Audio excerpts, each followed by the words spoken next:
ये पाखंड करने से नहीं होगा।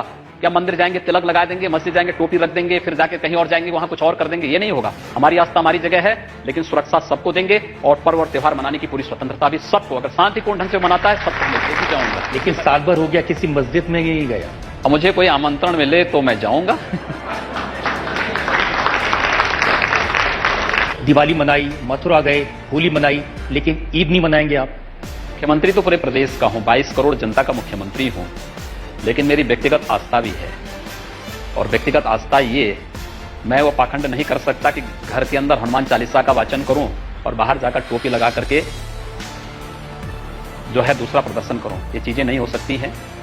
मेरी आस्था मेरे स्थान पर है, मैं उसका पालन कर रहा हूं और मुझे हिंदू होने पर गर्व की अनुभूति भी होती है कि दुनिया की सबसे प्राचीन समृद्ध परंपरा में जन्म लेने का सौभाग्य मुझे प्राप्त हुआ है और उसमें भी एक सन्यासी के रूप में, एक योगी के रूप में देश के सबसे प्राचीन पंथ और संप्रदाय में दीक्षा लेने का सौभाग्य भी मुझे प्राप्त हुआ है। लेकिन प्रदेश के अंदर पिछले एक वर्ष के दौरान 19 मार्च को हमारी सरकार का 1 वर्ष का कार्यकाल पूरा होगा और इस दौरान हर उपासना विधि, हर मत, हर मजहब, हर संप्रदाय से जुड़े हुए अनुयायियों के पर्व त्योहार आए।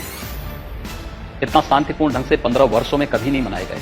होली में ही आपने देखा होगा, होली में लोग कहते थे कि होली और जुमा एक दिन है, तो हमने कहा भी जुमा तो 52 दिन मनाया जाता है, होली एक दिन मनाई जाएगी। 2 घंटे थोड़ा आगे कर लो नमाज का समय। और मैं धन्यवाद दूंगा कि सभी मुस्लिम मौलवी और धर्मगुरुओं ने इसको स्वीकार किया। मैं धन्यवाद दूंगा कलवे जब्बार जी को, जिन्होंने पहल की। बरेली के मौलवियों ने, प्रदेश के अंदर अन्य स्थानों पर उन्होंने कहा 12 बजे ही क्यों नमाज होगी, उन्होंने कहा 2 बजे करेंगे, किसी ने कहा 2:30 बजे करेंगे, किसी ने 3 बजे। अगर ये संवाद स्थापित हो तो सौहार्द भी स्थापित हो जाएगा। हमें एक दूसरे की भावनाओं का सम्मान करना होगा। ये पाखंड करने से नहीं होगा। क्या मंदिर जाएंगे तिलक लगा देंगे, मस्जिद जाएंगे टोपी रख देंगे, फिर जाके कहीं और जाएंगे वहां कुछ और कर देंगे, ये नहीं होगा। हमारी आस्था हमारी जगह है, लेकिन सुरक्षा सबको देंगे और पर्व और त्योहार मनाने की पूरी स्वतंत्रता भी सबको, अगर शांतिपूर्ण ढंग से मनाता है सबको मिलकर है। देखिए, उन्होंने काफी अच्छी बात, उन्होंने कहा कि मैं कृष्ण की पूजा करता हूं, हर रोज करता हूं, मेरे घर में हनुमान जी की मूर्ति है, मेरी पत्नी व्रत रखती है, उपवास रखती हैं, हम पूरी तरह से भक्त हैं, लेकिन हमको बदनाम किया गया ये कहकर। तो क्या अब हम बैकवर्ड हिंदू हो गए? देखिए, हिंदू ना बैकवर्ड होता है ना फॉरवर्ड होता है। आज उन्होंने हिंदू ताकत को समझा तो जो लोग कल तक घर के अंदर चुपचाप हनुमान चालीसा करते थे और बाहर आकर कोई टोपी पहन करके पाखंड करते थे, आज कम से कम मंच पे आकर कह तो रहे हैं कि हम हिंदू हैं। ये हमारी सबसे बड़ी वैचारिक विजय है। योगी जी, प्रधानमंत्री जी दुबई में मस्जिद में गए, अबू धाबी में मस्जिद में गए, आप भी यहाँ एक आध किसी मस्जिद में चले जाइए। हाँ, अवश्य, क्यों नहीं।